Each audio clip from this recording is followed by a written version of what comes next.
RSS ವಿರುದ್ಧ ಅವಹೇಳನಕಾರಿ post ಆರೋಪ ಗೃಹ ಸಚಿವ ಪ್ರಿಯಾಂಕ್ ಖರ್ಗೆ ಅವರಿಗೆ ಕೋರ್ಟ್ನಿಂದ ಸಮನ್ಸ್.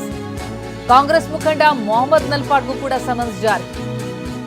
ಬೆಂಗಳೂರಿನ 42ನೇ ಎಸಿಜೆಎಂ ಕೋರ್ಟ್ ಸಮನ್ಸ್ ಜಾರಿಗೆ ಆದೇಶ ನೀಡಿದೆ. ಜುಲೈ 21ರಂದು ಖುದ್ದಾಗಿ ಹಾಜರಾಗಿ ಎನ್ನುವ ಸಮನ್ಸ್. ಕ್ರಿಮಿನಲ್ ಮಾನನಷ್ಟ ಕೇಸು ವಿಚಾರಣೆಯನ್ನ ಅಂಗೀಕರಿಸಿರುವಂತಹ ಕೋರ್ಟ್ ಆರ್ಎಸ್ಎಸ್ ಕಾರ್ಯಕರ್ತ ಎ ತೇಜಸ್ ಅವರ ದೂರನ್ನ ಆಧರಿಸಿ ಈಗ ಸಮನ್ಸ್ ಜಾರಿ ಮಾಡಿದೆ.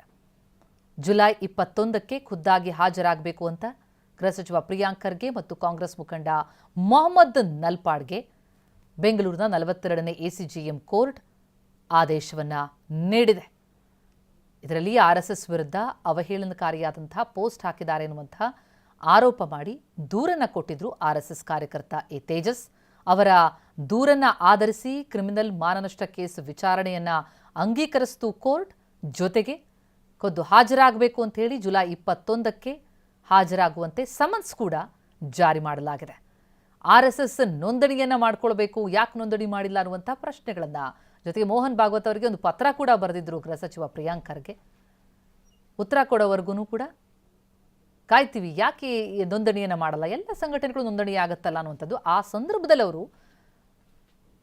ಒಂದು ಆರೋಪ ಮಾಡಿದ್ರು, ಜೊತೆಗೆ ಅವಹೇಳನ ಮಾಡಿದ್ದಾರೆ ಅನ್ನುವಂಥದ್ದು ಅವರ ವಿರುದ್ಧ ಇರುವಂತಹ ಆರೋಪ. ಜೊತೆಗೆ ಇದರ ಬೆನ್ನಲ್ಲೇ ಆ ಪೋಸ್ಟ್ ಗಮನಿಸ್ತಾ ಇದ್ದೀವಿ. ಆರ್ಎಸ್ಎಸ್ ವಿರುದ್ಧ ಪ್ರಿಯಾಂಕ್ ಖರ್ಗೆ ಅವರ ಸಮರ ಹೀಗೂ ಮುಂದುವರೆದಿದೆ.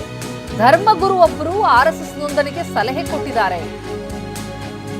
ಧರ್ಮಗುರುಗಳ ಮಾತನ್ನಾದ್ರೂ ಗೌರವಿಸಿ ನೋಂದಣಿ ಮಾಡಿಕೊಳ್ಳಿ.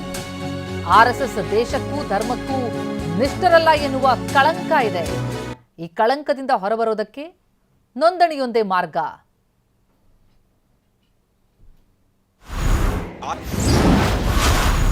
ಆರ್ಎಸ್ಎಸ್ ನೋಂದಣಿ ಮಾಡಿದ್ರೆ ಆರೋಪಗಳಿಂದ ಮುಕ್ತ ಆಗಬಹುದು. ಇದು ಧರ್ಮಗುರು ಒಬ್ಬರ ಆಗ್ರಹಪೂರ್ವಕ ಸಲಹೆ.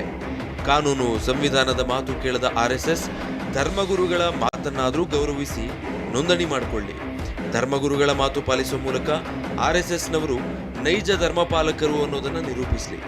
ದೇಶದ ಕಾನೂನು ಪಾಲಿಸದೆ ತಮ್ಮ ದೇಶಭಕ್ತಿ ನಕಲಿತನದಿಂದ ಕೂಡಿದ್ದು ಅನಿಸ್ಕೊಂಡಿದೆ. ಧರ್ಮದ ವಿಚಾರದಲ್ಲೂ ಪ್ರಾಮಾಣಿಕತೆ ಇಲ್ಲದೆ ಡೋಂಗಿ ಧರ್ಮ ರಕ್ಷಕರಾಗಿದ್ದಾರೆ. ದೇಶಕ್ಕೂ ನಿಷ್ಠರಲ್ಲ, ಧರ್ಮಕ್ಕೂ ನಿಷ್ಠರಲ್ಲ ಎನ್ನುವ ಕಳಂಕದಿಂದ ಹೊರಬರಲು ನೋಂದಣಿಯೊಂದೇ ಪರಿಹಾರ. ಇನ್ನು ಪೇಜಾವರ ಶ್ರೀಗಳು ಮಾತನಾಡಿದ್ದಾರೆ. ಏನ್ ಹೇಳಿದ್ದಾರೆ ಅವರು ಆರ್ಎಸ್ಎಸ್ ಕುರಿತಂತೆ ಕೇಳೋಣ ಬನ್ನಿ. ಮಾಡಿದರೆ ಆವಾಗ ನಾಳೆ ಯಾರಿಗೂ ಕೂಡ ಮಾತನಾಡಲಿಕ್ಕೆ ಅವಕಾಶ ಇರೋದಿಲ್ಲ, ಅಷ್ಟೇ ನಾವು ಹೇಳಬೇಕು.